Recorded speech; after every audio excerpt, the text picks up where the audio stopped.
5 battles over 11 years. The 2 greatest generals in Japan kept meeting and kept walking away. One was a Buddhist monk who never lost. The other was a conqueror who never stopped. What were Takeda Shingen and Uesugi Kenshin really fighting for? And why could neither of them finish it?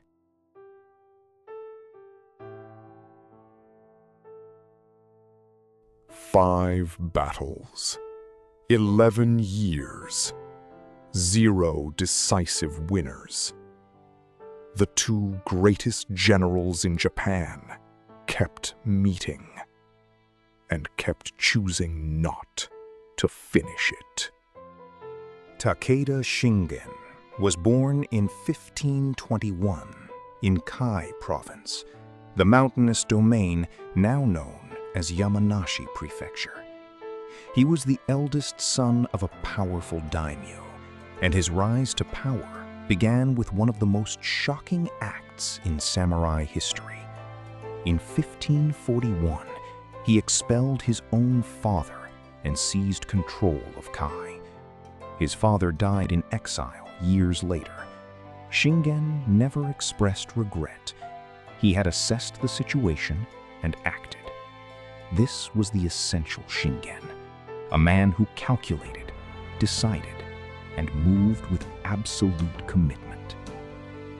Shingen's military genius was expressed primarily through cavalry.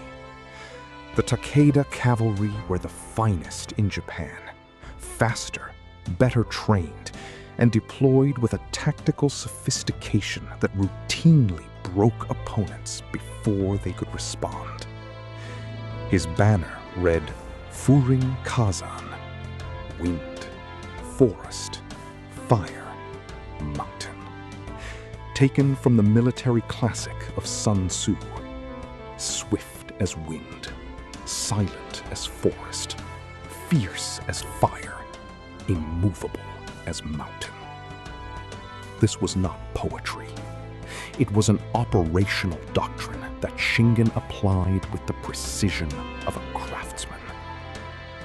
The contrast between Shingen and Kenshin was almost designed. Where Kenshin was celibate, spiritual, and fought for principle, Shingen was married multiple times, politically calculating, and fought for territory. Where Kenshin refused to conquer land he didn't need, Shingen consumed neighboring domains with systematic patience. Yet both were men of extraordinary ability. And when their borders met, when the tiger of Kai encountered the dragon of Echigo, Japan held its breath. Their domains shared a border through the Shinano Highlands, and from 1553 onward, they met repeatedly on the plain of Kawanakajima, a wide, flat valley between mountain ranges where both sides could deploy their forces properly. The first 3 battles were indecisive. Careful maneuvers, skirmishes, withdrawal. Neither general would commit to an engagement he was not certain of winning. Both sides learned from each encounter. The rivalry became something unprecedented, a long, evolving military conversation between 2 minds that could only be understood by each other. Between campaigns, something remarkable happened. In 1553, the Hojo and Imagawa clans imposed a trade embargo on Shingen's landlocked Kai province, cutting off the salt supply. Salt was essential to food preservation, to horses, to basic survival. Kai was suffering. Then, from his enemy's domain to the north, came supply carts loaded with salt. Uesugi Kenshin had organized and sent them. His message, "I fight with swords, not rice and salt." Shingen reportedly wept. Japan remembered this moment for 5 centuries. Shingen later said of the salt, "My enemies, Hojo and Imagawa, have injured me with trade, but my enemy Kenshin has helped me with salt." Righteous enemies are rarer than loyal friends. The two men exchanged gifts and letters. When Shingen's son was held hostage and in danger, Kenshin intervened diplomatically. They were enemies who observed a code of conduct that their era had largely abandoned.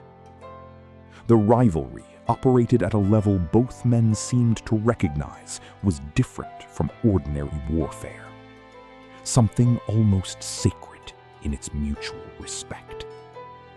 In 1561, Shingen attempted what he called the woodpecker strategy.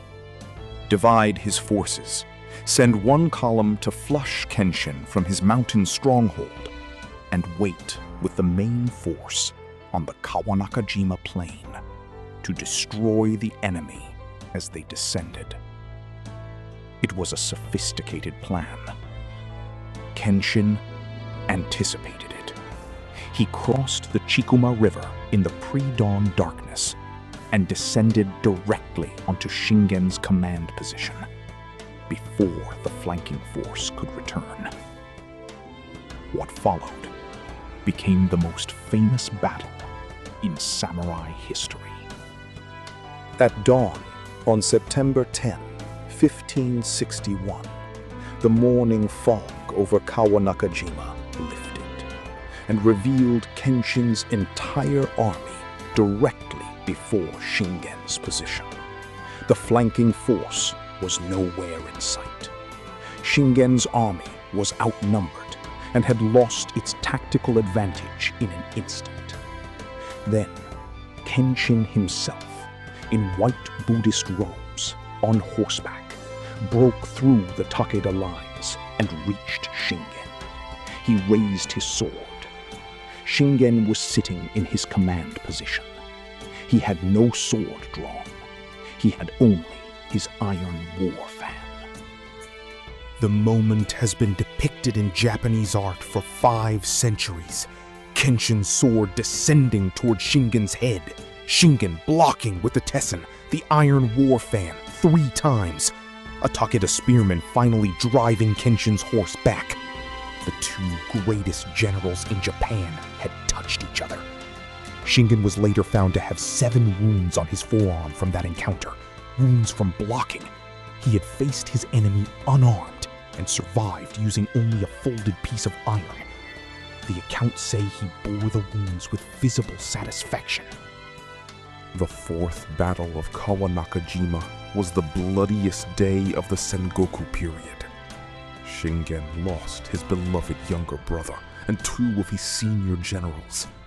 Kenshin suffered comparable losses. When the flanking force finally returned, Kenshin withdrew. Both sides claimed victory. Both sides were devastated. They met once more in 1564 in a brief and inconclusive 5th encounter. Then the rivalry simply wound down. Not because either man gave up, but because the world around them had changed and other threats demanded attention. They never met in battle again. Shingen spent his remaining years extending Takeda power southward and westward. By 1572, he had crushed Tokugawa Ieyasu's forces at the Battle of Mikatagahara, one of his finest tactical victories. He was marching toward Kyoto. Oda Nobunaga, who had consolidated central Japan and feared no one else, reportedly called Shingen the one general he genuinely dreaded. Then, in the spring of 1573, Shingen died, most likely from illness, possibly from a wound. possibly from a sniper's bullet during the campaign. He was 52. Shingen's dying instruction was to conceal his death for 3 years, to allow his son time to consolidate before enemies moved. The instruction was largely followed. When Kenshin learned of Shingen's death, he reportedly wept and refused to eat for a day. He said, "I have lost my greatest rival. There is no longer anyone worthy of contesting with me." For a man who claimed to fight for righteousness rather than ambition, losing his greatest opponent was a specific kind of loss. The loss of the mirror that had shown him who he was. 5 years later, in 1578, Kenshin died. Also from illness. Also in the middle of a campaign. Also 50 years old. Their deaths mirrored their lives, almost symmetrical, almost simultaneous in historical terms, both ending before the unification of Japan was complete.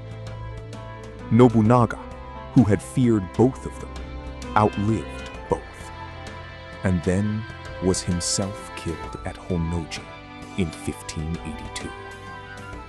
The 3 men who had defined the apex of Sengoku military genius were all dead within a decade. An era closed. Why did 2 men capable of conquering Japan spend 11 years fighting each other inconclusively? Military historians have proposed tactical explanations. The terrain at Kawanakajima favored neither side permanently. Neither commander could achieve the decisive numerical advantage needed to destroy the other. These explanations are correct, but incomplete. Something else was happening. 2 men who found the world mostly too simple for their abilities had found each other. The rivalry was not an obstacle to their greatness. It was the condition of it. The salt story is the key. When Kenshin sent salt to his enemy, he was not being naive. He was making a statement about what kind of war he was willing to fight. He wanted to defeat Shingen with swords, not starve him with economics. The gesture implicitly demanded that Shingen meet him on the same terms, and Shingen did. The rivalry became something both men participated in maintaining, a code of conduct in an age that had largely abandoned such things. They policed each other into being better than their era deserved. Japan has remembered Shingen and Kenshin as a pair, inseparable in historical memory. Tourists visit the shrines of both in Yamanashi and Niigata. Annual festivals invoke both names together. Video games and dramas cannot portray one without the other. They are the archetypal rivals. And the archetype works because both were genuinely worthy of the other. Most rivalries in history are between a great man and a lesser one. Shingen and Kenshin were equals.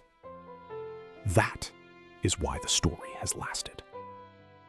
When Shingen died, he reportedly asked his generals not to mourn, to use Kenshin as their general in his place.